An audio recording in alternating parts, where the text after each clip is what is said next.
नमस्कार मित्रांनो, महाराष्ट्र जॉब्स या युट्यूब चॅनलवर आपल्या सर्वांचं स्वागत आहे.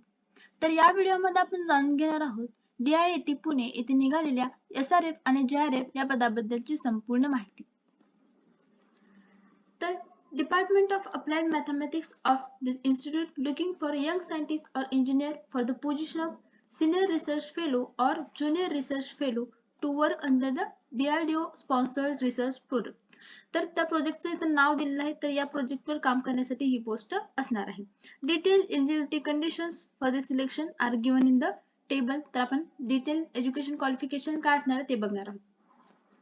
तर सिनियर रिसर्च फेलो म्हणजे SRF या पदासाठी इसेन्शियल क्वालिफिकेशन काय असणार आहे बघू. तर BE, BTech, MSc in data science, AI, machine learning, modelling असेल, stimulating, CSE, IT, electronic communication engineering in first division with NET और केट. और इथं क्वालिफिकेशन असणार आहे त्यामध्ये BSMS, ME असेल, MTech असेल, इन डाटा सायन्स, AI मध्ये, मशीन लर्निंग मध्ये, modelling, stimulating, CSE, IT, electronic and communication engineering with first division both at the graduate and postgraduate level. Experience, a minimum 2 years of experience reaches teaching industrial experience in the relevant fields mandatory to the position of SRF. तर यासाठी 2 वर्षाचा experience असणं गरजेचं असणार आहे.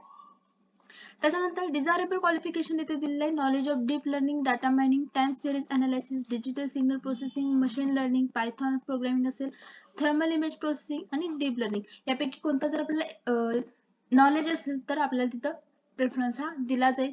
अपर age limit इथं असणार आहे not exceeds 32 years. Monthly stipend असणार आहे 42,000 plus 30% of HRA per month. त्याच्यानंतर नेक्स्ट असणार आहे ज्युनियर रिसर्च फेलो म्हणजे JRF. त्यासाठी इसेन्शियल क्वालिफिकेशन इथे दिलेलं आहे BE, BTech, MSc in data science, machine learning same त्याच्यासारखंच क्वालिफिकेशन असणार आहे. और ME, MTech in data science, AI machine learning, modelling and stimulating, CSE, IT, electronic communication engineering with first division. त्यासाठी age limit असणार आहे not exceeds 28 years. त्यासाठी payment असणार आहे आपल्याला 37,000 plus 30% of HRA per month. तर हा प्रोजेक्ट प्युअरली जी post असणार आहे टेम्पररी बेसिसवर असणार आहे फॉर 14 मंथ्स म्हणजे 14 मंथसाठी असणार आहे. तर इथे दिलेलं आहे the crucial date for determining the upper age limit. तर अप्पर एज लिमिटसाठी आपल्याला 25 मार्च 2026 पर्यंत आपण कॅल्क्युलेट करायचं आहे. त्याच्यानंतर इथं 5 years of SC, ST, woman, PWBD कॅन्डिडेटसाठी एज रिलॅक्सेशन असणार आहे आणि 3 इयर्स हे OBC कॅन्डिडेटसाठी एज रिलॅक्सेशन भेटणार आहे. त्याच्यानंतर इथं दिलेलं आहे mode of interview will be in person और via video conferencing whichever is suitable to DIIT and shall be intimated to the shortlisted candidate. तर इंटरव्ह्यू आपला असणार आहे तो इन पर्सन सुद्धा असू शकतो किंवा व्हिडिओ कॉन्फरन्सिंग वर सुद्धा असू शकतो. How to apply. तर यासाठी अप्लाय कसं करायचं तर आपल्याला जे काही आपले डॉक्युमेंट्स असणार आहेत application form, proof of date of birth, BE, BTech, MSc, MTech असेल, मार्कशीट असेल, डिग्री सर्टिफिकेट असेल, may be send to the email ID of the principal इन्व्हिजिलेटर.